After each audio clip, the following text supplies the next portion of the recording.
થોડીક મારી તબિયત આ જિંદગીમાં પહેલી વાર આવી બગડી છે, એટલે હું આપ બધાની માફી માગવા માટે,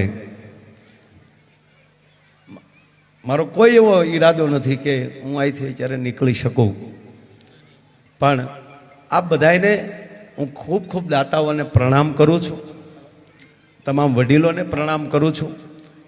પ્રમ દિવસે સીએમ સાહેબ પધારે ત્યારે પણ બધાએ ભાવથી, એટલે અત્યારે રાસ ગરબા માટે ની વાત છે કે બધાએ રાસ ગરબા રમજો, અને તમામ વડીલોની ક્ષમા માગું છું કે આઈ એમ વેરી વેરી સોરી, ક્ષમા કરજો.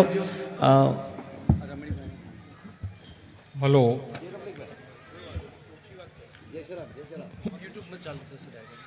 અત્રે પધારેલા ગામના વડીલ ભાઈઓ બહેનો દાતાઓને એક જાણ કરવાની કે માયાબેને અડધો કલાક પહેલાં થોડો છાતીમાં દુખાવો ઉપડ્યો છે.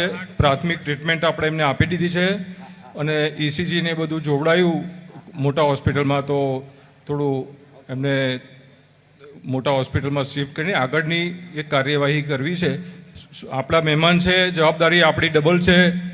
તબિયત પહેલી, શરીર પહેલું, પ્રોગ્રામો તો આવશે ને જશે. એમને કીધું કે હું પ્રોગ્રામ પૂરો કરીને જ જઈશ, પણ અમે કીધું તમને 5 મિનિટથી વધારે અમે નહીં આપ બોલવા દઈએ, અને અમારી જવાબદારી છે, મહેમાન અમારા છો તો અમે એમને આપને શિફ્ટ કરશું.